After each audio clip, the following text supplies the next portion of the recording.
is, when Robin Padilla won, it was so clear that he won because of federalism. Because everyone was saying, ano bang plataforma niya? But when he actually started talking on TV about federalism and he explained it really well, Yes. right? Yeah.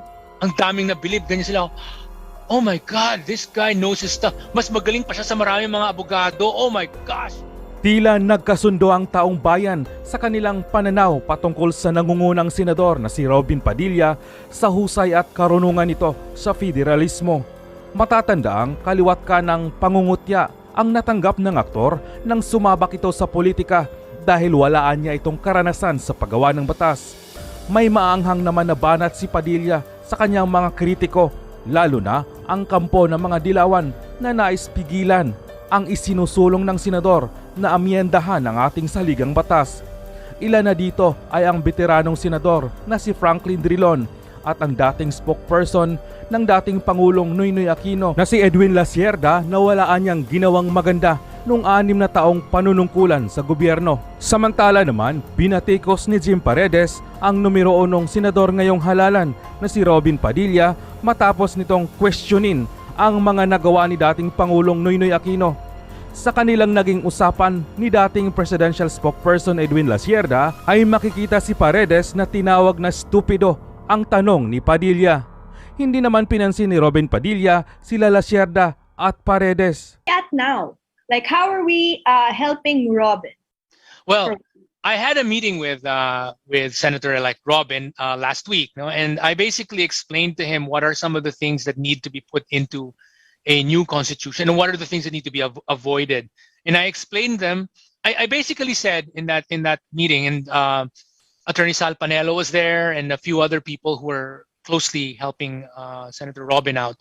So I basically said, one of the things we really need to work on is a broad-based educational program where we make use of social media and the internet. Yes. And sabi ko, let's tap all these other personalities, including those who lost in the election, last time, who are all pro-federalism, pro-constitutional reform. So let's collaborate with former Secretary Norberto Gonzales. Yes. He's the one I voted for, by the way. Yeah. And then let's collaborate with Senator Manny Pacquiao, who's also a staunch federalism proponent and parliamentary proponent. There are all these other people, and I said, let's work with so many people, and let's make videos. I told him, I know someone who's good at making videos. We're gonna have to pay him though, because if we're gonna make him do this full time, he has to get paid. But he's gonna do a really, really great job. And that will actually, introduce the concept and make it easier for many people to understand it. When most people understand it, they will say, yes, we need this. And when they say, yes, we need this, they will be the ones loudly clamoring for this that will force all the politicians to say, okay, it looks like this is something that's worth studying because everybody really wants it. Right. Now, the truth is, when Robin Padilla won, it was so clear that he won because of federalism. Because everyone was saying, ano bang plataforma niya? But when he actually started talking on TV about federalism and he explained it really well, yes, right? Yeah. Ang daming nabilib, ganyan sila. Oh my God, this guy knows his stuff. Mas magaling pa siya sa maraming mga abogado. Oh my gosh, ganyan. And he really knows his stuff about history. He really does. He really does. Even my jaw dropped once when I spoke to him about it. I was like, wow, Robin, kailangan ka ng Pilipinas talaga. Oh, grabe.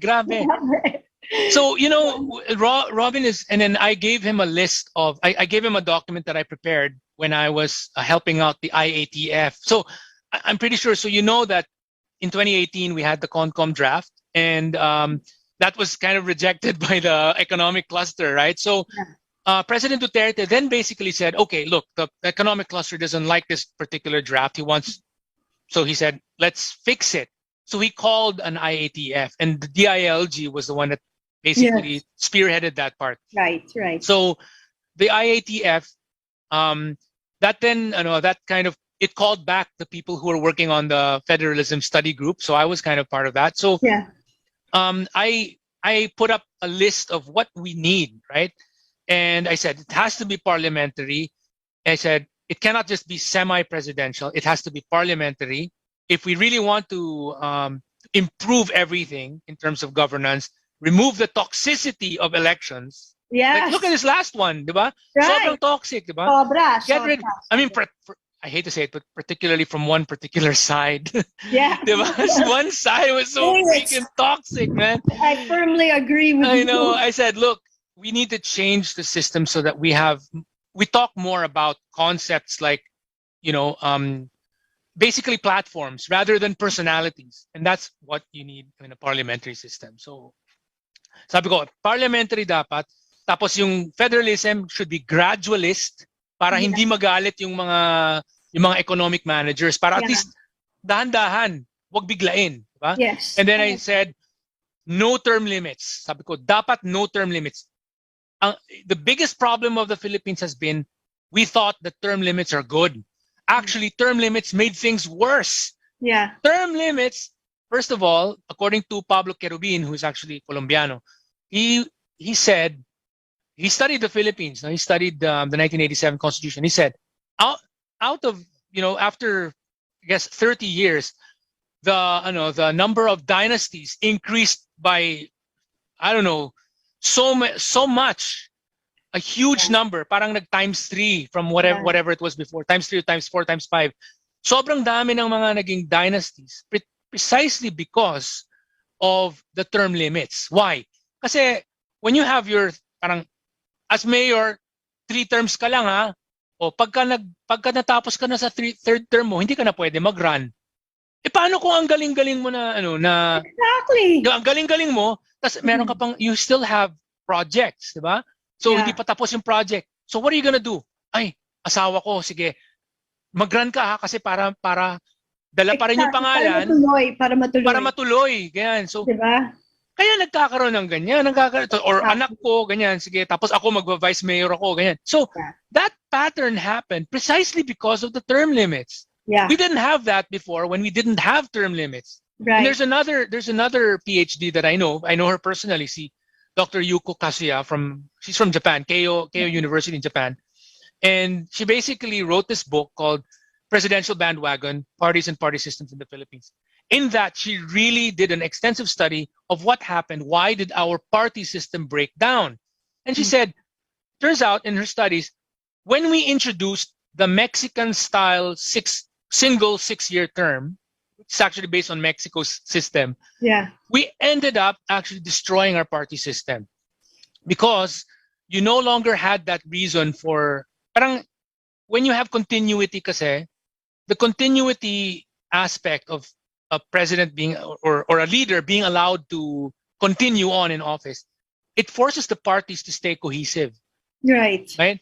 But when you, parang single 6-year term ka lang, yung next term, ay, iba na namang usapan yan. So, nagre-reshuffling na naman sila. So, ang gulo ng party system natin, precisely because of that. Yeah, I agree. And one of the things I'm going to say is people thought, oh, we're copying the US. No, we didn't copy the system of the US. We ended up copying the Mexican system. Somos los mexicanos de Asia. Cabrones. Oh, yeah, no hablas así. No, Eso es lo que pasó. That's what happened. We ended up copying the Mexican system. And kaya ang pangit na sistema natin, ang daming kartel, droga dati, di ba? Buti nga, dumating si Rodrigo Duterte. Yeah. Diba? So I have to ask you what your opinion is on the on insurgency, of course. Maraming salamat sa inyong panonood. Huwag po natin kalimutan na mag-like, mag-subscribe, at mag-komento sa baba. Maraming salamat.